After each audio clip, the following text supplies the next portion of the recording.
Assalamualaikum warahmatullahi wabarakatuh. Perkenalkan, saya Raudatul Sarifah Lubis, mahasiswa pasca sarjana Pendidikan Bahasa Indonesia Universitas Muslim Nusantara, NPM 227015019. Baiklah, pada ujian akhir semester kali ini untuk mata kuliah analisis wacana, saya akan menguraikan mengenai konsep karakteristik analisis wacana kritis. Dalam analisis wacana kritis, dimaknai bahwa teks itu bukanlah sesuatu yang bermakna nyata dan menjelaskan secara apa adanya, melainkan teks itu ditulis berkaitan langsung dengan status sosial penulis teks tersebut. Nah, konsep ini berkaitan bahwa wacana itu sangat berkaitan atau berhubungan dengan konteksnya.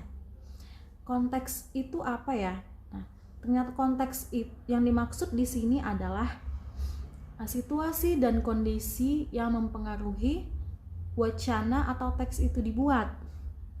Situasi atau kondisi di sini maksudnya itu contohnya seorang kepala sekolah, dia akan membuat sebuah wacana dengan menyesuaikan situasi atau kondisinya. Misalnya seorang kepala sekolah yang berada di lingkungan sekolah, maka konteksnya tentu akan membahas tentang pendidikan, sehingga wacana yang disampaikan kepala sekolah itu berkaitan dengan pendidikan.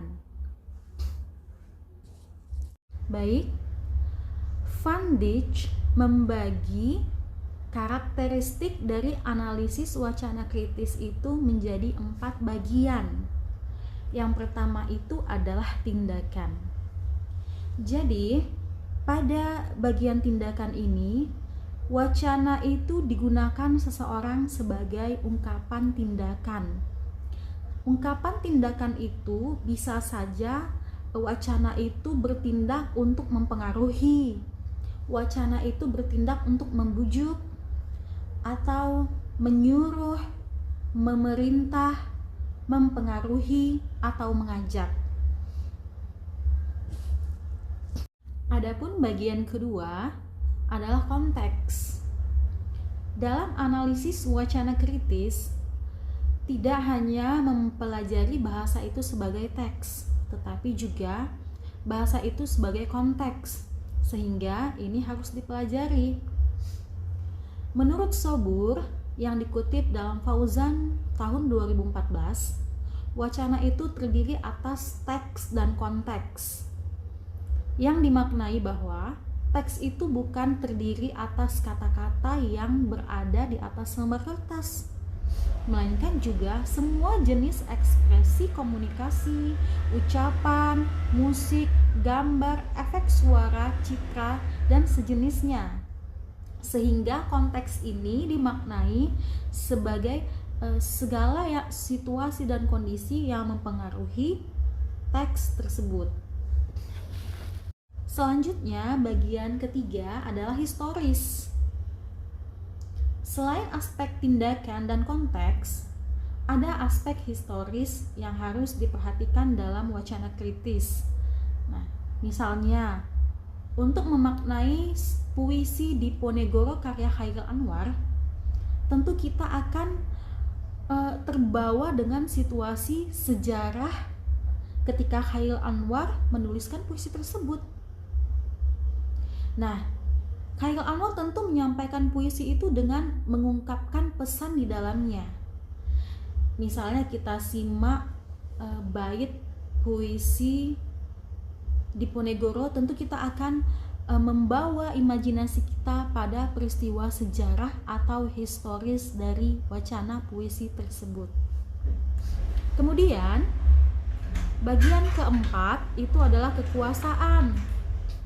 Nah, pada aspek ini dalam analisis wacana kritis, ya, menurut Erianto tahun 2001 bahwa wacana yang dibuat dalam bentuk tulisan, ujaran itu sebenarnya tidak terwujud secara natural, melainkan itu dibuat karena atas dasar keterkaitan antara keinginan masyarakat, kekuasaan masyarakat terhadap sesuatu. Misalnya kan kekuasaan seorang lelaki pada wanita, maka kekuasaan itulah membuat seorang lelaki untuk menulis surat cinta kepada wanita misalnya, atau kekuasaan seorang kepala sekolah terhadap anggotanya, guru-gurunya, sehingga dia membuat surat keputusan, surat tugas, sebuah wacana yang mengandung kekuasaan dari atas ke anggotanya. Saya rasa demikian. Semoga nilai UAS saya dibantu oleh Mem Rosmawati. Sekian dan terima kasih. Assalamualaikum warahmatullahi wabarakatuh.